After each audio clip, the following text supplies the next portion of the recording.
അസ്സലാമു അലൈക്കും വറഹ്മത്തുള്ളാഹി തആല വബറകാതുഹു. ആഷി ഉസ്താദിന്റെ നിർബന്ധപ്രകാരം അതാ നമ്മുടെ സഫീർ ഉമ്മാക്ക് വിളിക്കുകയാണ്. ഉമ്മാക്ക് വിളിക്കുക എന്ന് പറയുമ്പോൾ സാധാരണ ഒരു ഉമ്മാക്ക് വിളിക്കുന്ന പോലെയല്ല സഫീർ ആ ഉമ്മയെ കാണുന്നത്. കാരണം രണ്ട് ആൺമക്കളാണെങ്കിൽ കൂടിയിട്ട് രണ്ട് ആൺമക്കളെ രണ്ട് നിലയിലാണ് ആ ഉമ്മ കാണുന്നത്. അതെ, പലയിടത്തും ഈ ഒരു സ്വഭാവമുണ്ട്. ഒരു ഉമ്മ മക്കൾ എത്ര ഉണ്ടായാലും ഓരോ വിഭാഗം തിരിച്ച് കാണുന്ന ചിലയിടങ്ങളിലൊക്കെ ഇത് പതിവാണ്. എന്നാൽ നമ്മുടെ സഫീറിൻ്റെ ഉമ്മയുടെ സ്ഥിതിയും ഇതുതന്നെയാണ്. ജസീറിനെ കൂടുതലായിട്ട് സ്നേഹിക്കുന്നു. സഫീറിനെ വല്ല ഇഷ്ടമല്ല. കാരണം എന്താ, സഫീർ തെറ്റുകൾ ചൂണ്ടിക്കാട്ടുന്നത് കൊണ്ട് തന്നെ വലിയൊരു ഇഷ്ടമല്ല അവർക്ക്. അതുകൊണ്ട് തന്നെ മടിച്ചാണവർ ഉമ്മാക്ക് വിളിക്കുന്നത്. അവിടെ അതാ ഉമ്മയുടെ ഫോൺ ബെല്ലടിക്കുന്നു. സഫീർ വിറക്കുകയാണ്. റബ്ബേ ബിസ്മില്ലാഹി തവക്കൽതു അലല്ലാഹ്. ആഷി ഉസ്താദ് പറഞ്ഞ പോലെ തന്നെ ആദ്യം പടച്ച റബ്ബിൽ എല്ലാം അർപ്പിക്കുക, എന്നിട്ട് വിളിക്കുക. ഹലോ, ആ ഉമ്മ, ഇത് ഞാനാണ്. അസ്സലാമു അലൈക്കും. ആരാന്ന് പറഞ്ഞത്? ഇത് സഫീറാണ്. എന്നാൽ സലാം പറഞ്ഞപ്പോൾ മടക്കുകയോ ഒന്നും ചെയ്തില്ല. എന്താ കാര്യം? അതുമ്മ, ഞാൻ ഉമ്മക്ക് സുഖല്ലേ? എന്തപ്പോൾ സുഖമൊക്കെ അന്വേഷിക്കാൻ തോന്നുന്നത്? എന്ത് കാര്യത്തിന് വേണ്ടിയിട്ടാ? അല്ല ഉമ്മ കുഴപ്പമൊന്നുമില്ല. വല്യമ്മയുടെ വർത്താനം എന്താ? വല്യമ്മയുടെ വർത്താനം എന്തോ എൻ്റെ വർത്താനം എന്തോ ചോദിക്കാനാണോ ഇപ്പം ഈ തിരക്കിട്ട് വിളിച്ചത്? അല്ല, എന്താ കാര്യം പറയും? വരുന്നെങ്ങാനും ഉണ്ടോ? പറടാ. എന്നാൽ തീർത്തും ഒരു അരോചകമായ രീതിയിലുള്ള സംസാരങ്ങളായിരുന്നു അവർ സംസാരിച്ചിരുന്നത്. സഫീറിന് ആകപ്പാടെ മടുത്തു പോയെന്ന് തന്നെ പറയാം. അതെ, സന്തോഷത്തോടു കൂടിയാണെങ്കിൽ ഒരു പക്ഷേ എനിക്കിത് കാര്യം അവതരിപ്പിക്കാമായിരുന്നു.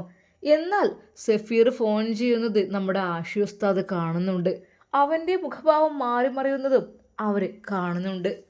സഫീറിന് പിന്നെ എന്ത് പറയണമെന്നായിപ്പോയി. കാരണം പറയുന്നതിനെല്ലാം തട്ടുത്തരം രീതിയിൽ പറയുന്ന രീതിയിലുള്ള ഉത്തരമാണ്.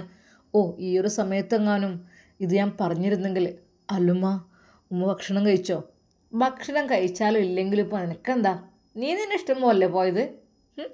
വേറൊരുത്തരുണ്ട് ഇവിടെ മറ്റേ രീതിയിൽ. എന്നെ കൊണ്ട് പറയിപ്പിക്കണ്ട രണ്ടാളും കൂടെ. എന്തോ ഉമ്മ, എന്ത് പ്രശ്നം? എന്താണ് നിന്നോട് പറഞ്ഞിട്ട്?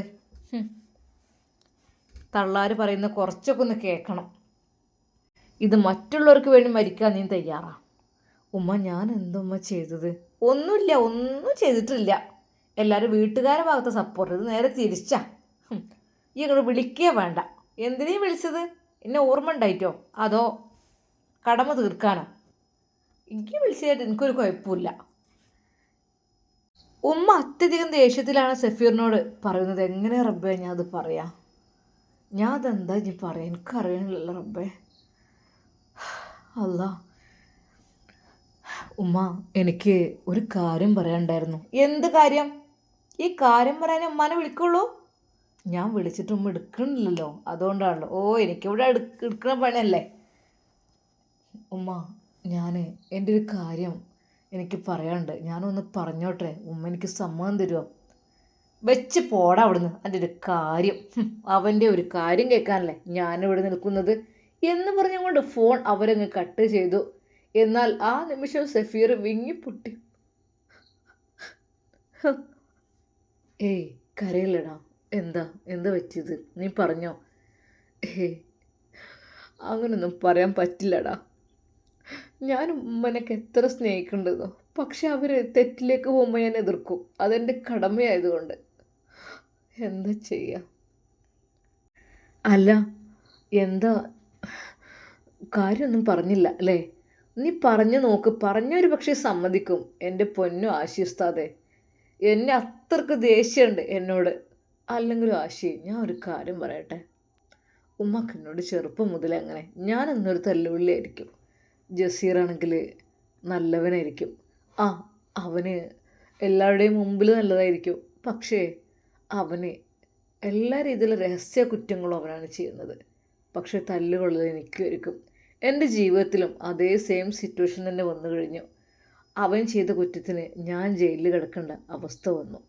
സെയിം അത് തന്നെ എല്ലാത്തിലും അങ്ങനെ തന്നെ ഇളയവനായ ഞാൻ ജ്യേഷ്ഠൻ എന്തെങ്കിലും ചെയ്ത് വെച്ചിട്ടുണ്ടെങ്കിൽ അത് എൻ്റെ പേരിലായിരിക്കും, അത് സഫീറാണ് ചെയ്തത് എന്ന് പറഞ്ഞിട്ട് നേരെ അവൻ കേസ് എൻ്റെ മേത്തിക്കിടും. എല്ലാം അങ്ങനെ തന്നെ. എന്നാൽ ജീവിതത്തിലേക്ക് കടന്നപ്പോഴും അങ്ങനെ തന്നെ എൻ്റെ ജീവിതത്തിൽ വന്നു. പക്ഷേ ഞാൻ രക്ഷപ്പെട്ടു, നമ്മുടെ റിസ്വാന വക്കീലുണ്ടായതുകൊണ്ട്. അല്ല എങ്കിൽ ഞാൻ എണ്ണി കഴിഞ്ഞേനെ കാലാകാലം. അത് എന്നും ആ ജയിലിൽ ജാമ്യമില്ലാത്ത ആ ഒരു വകുപ്പിൽ. സത്യമായിട്ടും നീ വിഷമിക്കല്ലേ. നിരപരാധികളായ ആളുകൾക്ക് ദുനിയാവ് എപ്പോഴും നരകം തന്നെ ആയിരിക്കും. എത്ര ആളുകൾ ജയിലുകളിലൊക്കെ കഴിയുന്നു ഒരു തെറ്റും ചെയ്യാത്തതിൻ്റെ പേരിൽ. എന്താലേ. എന്നാൽ നിരാശയോടുള്ള മുഖം കണ്ടപ്പോൾ ആശി ഉസ്താദിന് സങ്കടമാണ് വന്നത്. സാരല്ലടാ, ഒക്കെ ശരിയാവും, അള്ളാഹു അല്ലേ വലിയവന്. ഉമ്മ അതിപ്പോൾ ദേഷ്യത്തിൽ എന്തെങ്കിലും പറഞ്ഞതായിരിക്കും, പക്ഷേ ഉമ്മ തിരിച്ചു വരും, ഈ നോക്കിക്കോ, ഞാനാണ് പറയുന്നത്. അതെ, അവൻ്റെ നെഞ്ചിൽ പതുക്കെ തട്ടിക്കൊണ്ട് ആശി ഉസ്താദ് പറഞ്ഞു, നോക്കിക്കോ, ഇൻഷാ അല്ലാ ഉമ്മ തിരിച്ചു വരും, നമുക്ക് ഉമ്മയെ തിരിച്ചു കൊണ്ടുവരണം. ഉമ്മക്ക് ശരിയാണ്, നിങ്ങളുടെ സിറ്റുവേഷനും കാര്യങ്ങളും അതങ്ങനെയാണല്ലോ. അവിടുത്തെ ചുറ്റുപാട് കാര്യങ്ങൾ വളരെയധികം ഫാഷൻ്റെ ലോകത്ത് തെറ്റുകളൊന്നും ചെയ്യുന്നതൊന്നും വലിയൊരു സ്ട്രിക്റ്റും കാര്യങ്ങളൊന്നും ഇല്ല. പക്ഷെ നീ ഒരാൾ മാത്രം എതിർത്തതൊന്നും ആവില്ല. അതുകൊണ്ട് ഇൻഷാ അല്ലാ നമുക്ക് നേരായ വഴിയിലേക്ക് കൊണ്ടുവരണം. ഇപ്പം ഉമ്മയോട് പറഞ്ഞിട്ട് കാര്യമില്ല, ഉമ്മ ദേഷ്യത്തിൽ തന്നെയായിരിക്കും, മനസ്സിലായില്ലേ. എന്നാൽ സഫീറിന് വല്ലാത്തൊരു വിഷമം. റബ്ബേ, ഞാനാണെങ്കിൽ റിസ്വാന വക്കീലിന് വാക്ക് കൊടുക്കുകയും ചെയ്തു പോയി. ഇനിയിപ്പം ഞാനൊരു ചതിയനായി പോകില്ലേ റബ്ബേ. സഫീറിൻ്റെ മനസ്സിൽ പല ചിന്തകൾ വന്നു. എന്നാൽ ആശി ഉസ്താദ് പറഞ്ഞു, മക്കളെ, നിങ്ങളെ നിക്കാഹ് ഞാൻ നടത്തിത്തരും, നിങ്ങൾ നോക്കിക്കോളി. പിന്നെ ഉമ്മാനോട് ജസ്റ്റ് ഒന്ന് സൂചിപ്പിച്ചോണ്ട്, ഉമ്മ സമ്മതം തരില്ല എന്നൊക്കെ ഉറപ്പ് തന്നെ ആയിരിക്കും, പക്ഷെ ജസ്റ്റ് ഒന്ന് സൂചിപ്പിക്കാം.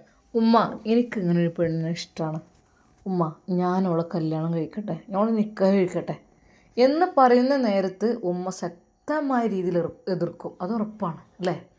സത്യമായിട്ട് ആശി ഉസ്താദെ എന്തായാലും എതിർക്കും, നന്നായിട്ട് ചീത്ത പറയും. സാരല്ല, അതൊക്കെ നീ സഹിക്കുക, ജസ്റ്റ് ഒന്ന് പറഞ്ഞിടുക. നിക്കാഹ് ഇപ്പോൾ ചെയ്യണമെന്നല്ല, ജസ്റ്റ് പറഞ്ഞിടുക.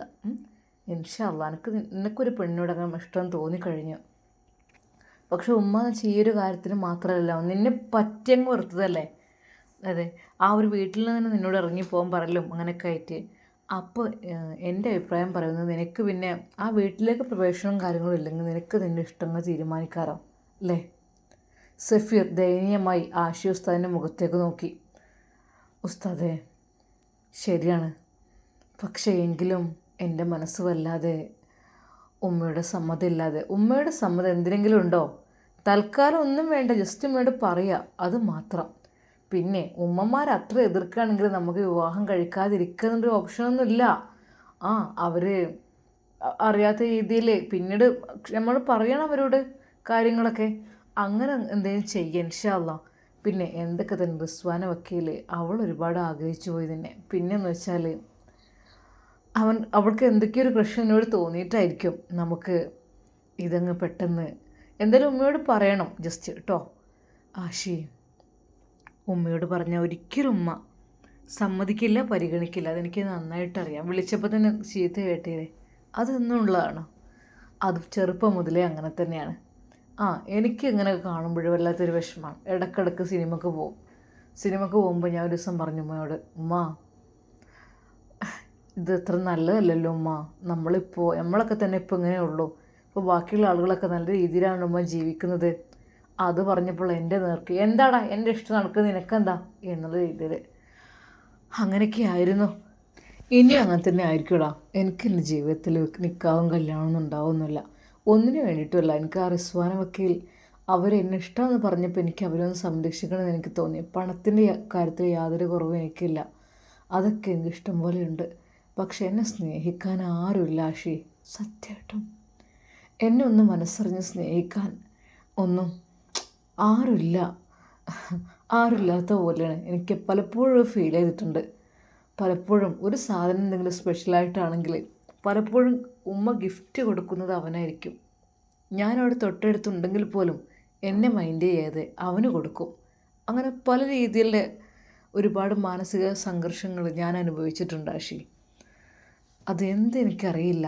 ഇനി ഞാൻ പലപ്പോഴും വിചാരിക്കും, ഈ ഉമ്മനല്ലേ എന്നെ പ്രസവിച്ചത് എന്നൊക്കെ. ജ്യേഷ്ഠനോട് കൂടുതൽ കരുതൽ, അവനോട് കൂടുതൽ സ്നേഹം, ചെറിയ ആളായ എന്നോട് വലിയൊരു താല്പര്യമില്ല, അങ്ങനത്തെ രീതിയിലൊക്കെയാണ് ഓരോ ഇത്. എന്തൊക്കെ തന്നെയാലും പടച്ചെറുപ്പ് കാക്കട്ടെ. പക്ഷേ ആശി, ഞാൻ ഒരു കാര്യം പറയട്ടെ. എന്താടാ, എന്തുണ്ടെന്ന് പറഞ്ഞോ. എനിക്ക് റിസ്വാന വക്കീലിനെ ഒത്തിരി ഇഷ്ടമാണ്. ഞാൻ അവളെ കണ്ടപ്പോഴേ ആഗ്രഹിച്ചതാണ്. പക്ഷേ ആഗ്രഹിക്കുന്നത് തെറ്റില്ലല്ലോ. നമ്മളൊന്നും ചെയ്യാതിരുന്നാൽ പോരെ. ഞാൻ അറിയാതെ അങ്ങ് ആഗ്രഹിച്ചു, എൻ്റെ മനസ്സിലേക്ക് വന്നു. മനസ്സിൽ നമ്മൾ ചിന്തിക്കുന്നത് എഴുതപ്പെടുന്നില്ലല്ലോ, അത് പ്രവർത്തിക്കുകയും ചെയ്യുകയും ചെയ്യുമ്പോഴല്ലേ. അതെ, ഞാൻ വിചാരിച്ചു. പിന്നെ ഞാൻ വിചാരിച്ചു, ഓ, നമ്മൾക്കൊക്കെ എങ്ങനെ അതൊന്നും കിട്ടൂല എന്നും ഞാൻ വിചാരിച്ചു. ആ നിമിഷങ്ങൾക്കകം അവൾ എൻ്റെ മനസ്സിലേക്ക് അങ്ങനെ കയറിക്കോടി. എൻ്റെ ഉസ്താദെ, സത്യമായിട്ടും ഞാൻ പറയണത് പിന്നെ എനിക്ക് മറക്കാൻ കഴിയണില്ലായിരുന്നു. പക്ഷെ അതിനൊരു കേസും കൂട്ടും കോടതിയൊക്കെയായപ്പോൾ എൻ്റെ മനസ്സിൽ നിന്ന് പതുക്കെ പതുക്കെ ഇങ്ങനെ മാഞ്ഞു പോയതുപോലെ. പക്ഷെ കണ്ടപ്പോൾ പിന്നീട് വീണ്ടും എനിക്ക് എന്തൊക്കെയോ ഒന്ന് തോന്നി. പിന്നെ ആ വോയിസും എല്ലാം കൂടി കേട്ടപ്പോൾ ആശി അതെല്ലാം കേട്ടൊന്നു. ചുരുക്കി പറഞ്ഞാൽ എൻ്റെ സഫീറിനെ ഒത്തിരി ഇഷ്ടമാണെന്ന് അർത്ഥം. എന്നാൽ പിന്നെ വൈകിക്കണ്ട. ഉമ്മയോട് ചോദിച്ചവർ പക്ഷേ ഉമ്മ സമ്മതിച്ചെന്ന് വരില്ല. ഞാൻ എന്തായാലും ഓളുടെ ഉപ്പാനോടൊന്ന് സംസാരിക്കട്ടെ കേട്ടോ, കാര്യങ്ങളൊക്കെ ഒന്ന്. അല്ലോ, അത് പ്രശ്നമാവും. എന്ത് പ്രശ്നം? ഒന്നുമില്ല. അങ്ങനെ അത് ആഷി ഉസ്താദ് റിസ്വാൻ വക്കീലിലെ ഉപ്പാക്ക് വിളിക്കുന്നു. ഹലോ, അസ്സലാമു അലൈക്കും. വലൈക്കും അസ്സലാം. ഉസ്താദേ, എവിടെ കുറേ അല്ലേ കണ്ടിട്ട്. അന്ന് മോള് പഠിക്കണമെന്ന് ഒന്നും ഞാനിങ്ങനെ വിളിച്ച് ചോദിക്കുമായിരുന്നു. ഏതെങ്കിലും നമ്പറൊക്കെ ഇതിൽ ഇപ്പോഴും ഉണ്ട്. അല്ല ഉസ്താദ്, എന്തൊക്കെയുണ്ട്? ഞങ്ങൾ ഇപ്പോൾ ഇവിടെ ഈജിപ്തിലാണ് പഠിക്കുന്നത്. ഓ, അങ്ങനെ, മാഷാ അള്ളാ. എത്ര വർഷത്തെ കോഴ്സാണ് മോനെ? അത് 4 വർഷത്തെ കോഴ്സുണ്ട്. ഓ, അത് ശരി. ആ, എന്തൊക്കെയാണ് മോനെ പിന്നെ വിശേഷങ്ങൾ? എൻ്റെ കുട്ടിയെ നല്ല രീതിയിൽ ദീനിയായി പഠിപ്പിച്ചുകൊണ്ടേ ഇന്നും അവളെ നല്ല രീതിയിൽ തന്നെ നടക്കുന്നുണ്ട് കേട്ടോ. ഒരു ഹറാമും അവളുടെ ജീവിതത്തിലേക്ക് കടന്നു വന്നിട്ടില്ല. സത്യമായിട്ടും എൻ്റെ കുട്ടി ഇപ്പോഴും നല്ല രീതിയിൽ തന്നെയാണ്. എന്നാൽ ആഷി ഉസ്താദിന് എന്തൊക്കെയോ അറിയാൻ ആഗ്രഹമുണ്ട്. എന്നാൽ ആഷി ഉസ്താദ് ചോദിച്ചു, അല്ലുപ്പ, മോളുടെ LLB ഒക്കെ പൂർത്തിയായല്ലോ, അപ്പോൾ ജഡ്ജിയാകാൻ വേണ്ടി. ആ, അവൾക്ക് അങ്ങനെ ഒരു ആഗ്രഹം. അതിനിടയിൽ ഒരു നല്ലൊരു കല്യാണം വന്നു കഴിഞ്ഞാൽ ഒരാളെ കൈകളാണ് ഏൽപ്പിക്കാമെന്ന് വിചാരിച്ചിട്ടാണ്. എന്നാൽ പിന്നെ സമാധാനത്തോടെ കണ്ണടക്കാലോ. അപ്പോൾ ഒരു ബിസിനസ്സുകാരിങ്ങനെ വന്നിരുന്നു. അപ്പോൾ മോളിങ്ങനെ വിളിച്ച് പറഞ്ഞു, ഉപ്പ അതെനിക്ക് വേണ്ട ഉപ്പ. എന്തൊക്കെയോ എൻ്റെ കുട്ടിയെന്ന് വെച്ചാൽ നമ്മൾ മനസ്സിൽ കാണുന്നവൾ മാനത്ത് കാണുമെന്ന് പറഞ്ഞാൽ പോലെയാണ്. അവൾക്ക് അങ്ങനെ ഇത് പഠിച്ചവൻ കൊടുത്തിട്ടുണ്ട്. എന്തൊക്കെ ഉണ്ടെങ്കിലും പെട്ടെന്ന് അവൾക്ക് കാണാനും കേൾക്കാനൊക്കെ കഴിയും.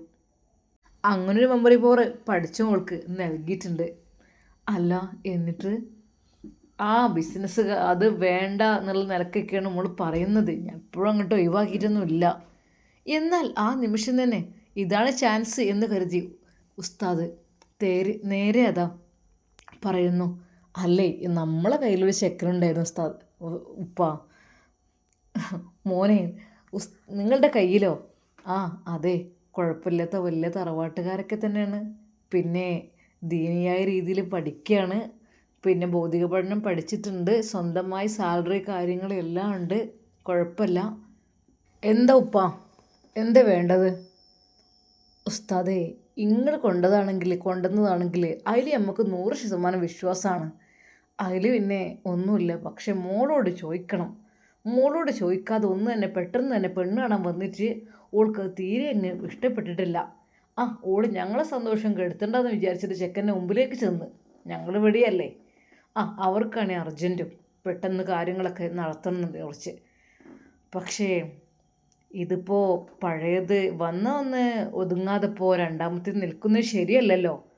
അത് കേട്ട ആശ്വസ്താത് ഒന്ന് ഞെട്ടി. ഉപ്പ, അത് മോളോട് ഇങ്ങനെ ചോദിക്ക്. അവൾ ഓക്കെ ആണെങ്കിൽ നമുക്ക് നടത്താം കേട്ടോ. പഴയത് അങ്ങനെ ഉണ്ടെങ്കിൽ അതൊക്കെ ഒഴിവായതിന് ശേഷം മാത്രം മതി.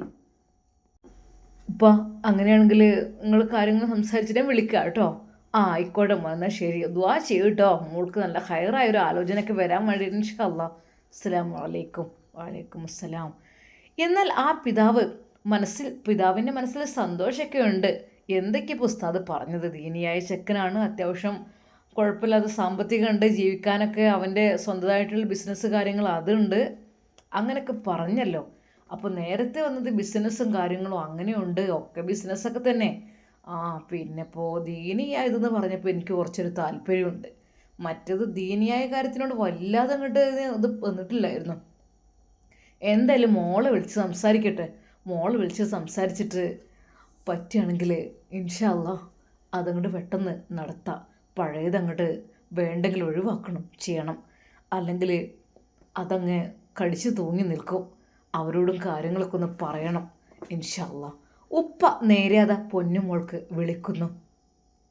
ഇൻഷാ അല്ലാ നമുക്കിതിൻ്റെ ബാക്കി ഭാഗം നാളെ കാണാം. അതുവരേക്കും എല്ലാവർക്കും അസ്സലാമു അലൈക്കും വറഹ്മത്തുള്ളാഹി തആല വബറകാതുഹു.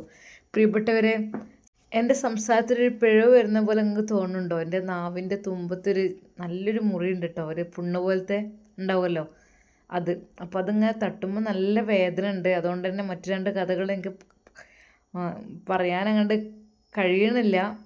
ഇൻഷാ അല്ലാ ഷിഫിയായിട്ട് നമുക്ക് അത് കണ്ടിന്യൂ ചെയ്യാം. അപ്പോൾ നാവുമ്പോൾ നല്ലൊരു മുറിയൊക്കെ ഉണ്ട്. അപ്പോൾ എല്ലാവരും ദുആ ചെയ്യണം കേട്ടോ, പെട്ടെന്ന് ഷിഫയാവാനൊക്കെ വേണ്ടിയിട്ട്. പരിശുദ്ധ റമദാനൊക്കെ ഉണ്ടല്ലേ വരുന്നത്. അപ്പോൾ നമ്മുടെ ഭാഗത്തു നിന്നൊക്കെ എന്തെങ്കിലും നിങ്ങൾക്ക് വിഷമങ്ങൾ എന്തെങ്കിലും നേരിട്ടിട്ടുണ്ടെങ്കിലും ഒക്കെ നിങ്ങൾ പുറത്ത് മാപ്പാക്കി തരണം കേട്ടോ. കാരണം നമ്മൾ വെച്ചാൽ റമദാനിനെ വരവേൽക്കുമ്പോഴേ നമ്മുടെ മനസ്സും ശരീരവും നമ്മുടെ വീടൊക്കെ നമ്മൾ വൃത്തിയാക്കും. ആ കൂട്ടത്തിൽ തന്നെ നമ്മുടെ മനസ്സും വൃത്തിയാക്കണം. ആരുടെങ്കിലും വെറുപ്പും വിദ്വേഷമൊക്കെ ഉണ്ടെങ്കിൽ അതൊക്കെ അങ്ങോട്ടും ഇങ്ങോട്ടും പൊരുത്തപ്പെടിച്ച് മനസ്സൊക്കെ ക്ലിയറാക്കി ബാത്ത് ചെയ്യുമ്പോഴേ റമദാനിനെ വരവേൽക്കുമ്പോൾ അത് വല്ലാത്തൊരു നല്ല കാര്യം തന്നെയായിരിക്കും. എന്തൊക്കെ തന്നെ ഇൻഷാ അല്ലാ നമുക്ക് നമ്മളെ റിസ്വാന വക്കീലിനെയും സഫീറിനൊക്കെ എങ്ങനെയെങ്കിലുമൊക്കെ ഒരുമിപ്പിക്കണമല്ലോ അല്ലേ, ഇൻഷാ അല്ലാ. അപ്പോൾ നമുക്ക് അടുത്ത കഥയിൽ കാണാം കേട്ടോ. പിന്നെ എൻ്റെ പ്രിയപ്പെട്ട കൂട്ടുകാർ എപ്പോഴും ന്യൂസ് ഇങ്ങനെ കേൾക്കുന്നുണ്ട്. ഫിലിപ്പ് മമ്പാട് എന്ന് പറഞ്ഞ ഒരു പോലീസ് ഉദ്യോഗസ്ഥനായിരുന്നു.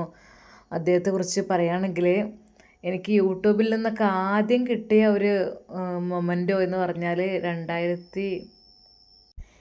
2020-22 ഒക്കെയാണ് കേട്ടോ. എൻ്റെ ഫസ്റ്റത്തെ ഒരു ചാനലുണ്ടായിരുന്നു, റിച്ചു ടി വി എന്നായിരുന്നു എൻ്റെ പേര്. പിന്നീട് ഞാൻ സഫ ഷിഫ എന്നാക്കി മാറ്റി. നമ്മുടെ ഒരുപാട് നൂർ ഫാത്തിമിൻ്റെ കഥയൊക്കെ ആദ്യം അതിലായിരുന്നു വന്നിരുന്നത്, എല്ലാവർക്കും അറിയായിരിക്കും. ആ ചാനലിനൊക്കെ ഏകദേശം ആ ചാനലൊക്കെ തുടങ്ങിയ സമയത്ത് ഇദ്ദേഹം നമുക്ക് വേണ്ടിയിട്ട് ഒരു മോട്ടിവേഷൻ സ്പീച്ചൊക്കെ ചെയ്തു തന്നിരുന്നു. അവിടെ മഞ്ചേരി സിൽവാനിൽ വെച്ചിട്ട് ഇങ്ങനെ ഒരുപാട് നല്ല കാര്യങ്ങളൊക്കെ കേട്ടോ. അപ്പോൾ അദ്ദേഹത്തിൻ്റെ കയ്യിൽ നിന്ന് നമ്മളൊരു മൊമെൻറ്റോ ഒക്കെ വാങ്ങി, അതൊക്കെ എപ്പോഴും ഇവിടെയുണ്ട്. ശരിക്കും പറഞ്ഞാൽ ആ വ്യക്തിയുടെ ഒരു അതിനെക്കുറിച്ചുള്ള ന്യൂസ് വന്നപ്പോൾ ശരിക്കും പറഞ്ഞാൽ വിശ്വസിക്കാൻ കഴിയണില്ല കേട്ടോ. നമ്മൾ പല ന്യൂസ് നമ്മൾ കേട്ടിരുന്നു, പക്ഷേ ഇതിങ്ങനെ കേട്ടപ്പോൾ വിശ്വസിക്കാൻ കഴിയാത്ത പോലെ. പിന്നെയെന്ന് വെച്ചാൽ മനുഷ്യന്മാരാണ് ഇബ്ലീസ് ഏത് സമയം നമ്മളെ പഴിപ്പിക്കാൻ നടക്കും, അങ്ങനെയൊക്കെയാണല്ലോ. എത്ര നല്ല ആളുകളാണെങ്കിലും മാന്യന്മാരാണെങ്കിലും ആ ഇബ്ലീസിൻ്റെ ഒരു പിഴവ് വന്നു കഴിഞ്ഞാൽ എന്തപ്പോൾ അങ്ങനെ അങ്ങനെ അങ്ങോട്ട് തോന്നിക്കഴിഞ്ഞാൽ പിന്നെ പറഞ്ഞിട്ട് കാര്യമില്ലല്ലോ. ഇബ്ലീസ് കൂടെ നടക്കില്ല. അല്ലാഹു സുബ്ഹാനഹു വ തആല കാത്തുരക്ഷിക്കട്ടെ എല്ലാ ചതികളെ തൊട്ടും. കാരണം നമ്മൾ പോലും അറിയാത്ത രീതിയിലായിരിക്കും ഓരോന്ന് സംഭവിക്കുക. പേര് വന്നു കഴിഞ്ഞാൽ പിന്നെ അത് വല്ലാത്തൊരു വിഷമമായിരിക്കും അല്ലേ. അദ്ദേഹത്തിനൊരു വാക്ക് എനിക്ക് ഏറ്റവും കൂടുതൽ എൻ്റെ മനസ്സിലേക്ക് വന്നതെന്ന് വെച്ചാൽ ഖുർആന് അദ്ദേഹം 30 ജുസും വായിച്ചു. അതിലൂടെ കയറി ഇറങ്ങി. അതിലൊരുപാട് നല്ല കാര്യങ്ങളുണ്ട്, പഠിക്കാനുള്ളതുണ്ട്, ഒരുപാട് തമാശ രൂപത്തിലുള്ളതുണ്ട്, ഒരുപാട് സ്ട്രിക്റ്റായത് സ്വർഗം നരകം ജീവിതം അങ്ങനെ എല്ലാ കാര്യങ്ങളും അതിലുണ്ട് എന്നൊക്കെ പറഞ്ഞിട്ട് അദ്ദേഹം ഇങ്ങനെ പറഞ്ഞപ്പോഴേ അതൊക്കെ വായിച്ച മനുഷ്യനൊക്കെ ആയിരുന്നു. എന്താ ചെയ്യുക, ഓരോന്നിൻ്റെ പെട്ടുപോകുന്നതല്ലേ. എന്തായാലും നമുക്ക് പറയാൻ പറ്റില്ല മക്കളെ. നമ്മൾ ഇന്നിപ്പോൾ ഇങ്ങനെയാണെങ്കിൽ നാളെ എവിടെ നമുക്ക് പറയാൻ പറ്റില്ല. നമ്മൾ പറയില്ല മരണം ശരിയാണ് ചെരുപ്പിൻ്റെ വാറ് പോലെ. ഇന്ന് മരിച്ച ഈ ഒരു ഡ്രസ്സ് നമ്മൾ ഇട്ടത് നാളെ അഴിക്കണ ഒരു പക്ഷേ വേറെ ആളായിരിക്കും. നാളെ ആവണമെന്നില്ല, മണിക്കൂറുകൾ മിനിറ്റുകൾ മതി അല്ലേ. ഇത്ര പെട്ടെന്നാണ് നമ്മൾ ഇട്ട ഡ്രസ്സ് വരെ അഴിക്കാൻ വേറെ ആൾ ആവും, നമുക്കൊരിക്കലും അറിയില്ലല്ലോ അല്ലേ. അതുപോലെ തന്നെ അദ്ദേഹത്തിൻ്റെ കുറേ നല്ല മോട്ടിവേഷൻ സ്പീച്ചുകൾ കാര്യങ്ങൾ അങ്ങനത്തെ കാര്യങ്ങൾ ഇതൊക്കെ ഇങ്ങനെ കൗൺസിലിംഗ് നമുക്ക് ചെയ്യണൊക്കെ ആളാക്കല്ലോ അറിയാലോ.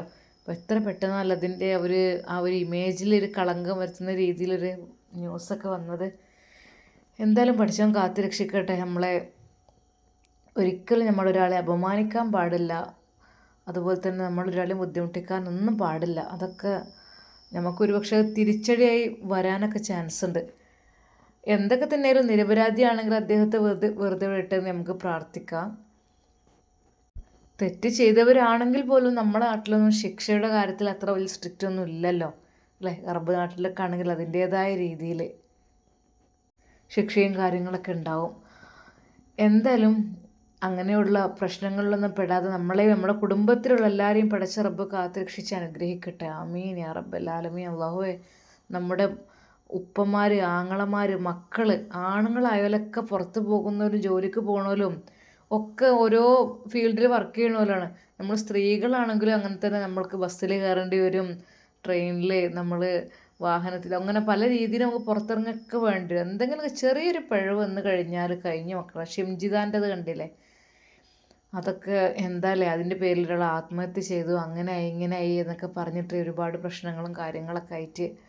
എന്തായാലും അള്ളാഹുവെ, മരിക്കുവോളം റാഹത്തോടു കൂടി ഇസ്സത്തോടു കൂടി ജീവിച്ച് ലാ ഇലാഹ ഇല്ലല്ലാഹ് എന്ന കലിമത്ത് തൗഹീദ് ഉച്ചരിച്ച് മരിക്കുന്ന ഉത്തമ മുത്തഖീങ്ങളിൽ അള്ളാഹു നമ്മെ എല്ലാവരെയും ഉൾപ്പെടുത്തി അനുഗ്രഹിക്കട്ടെ.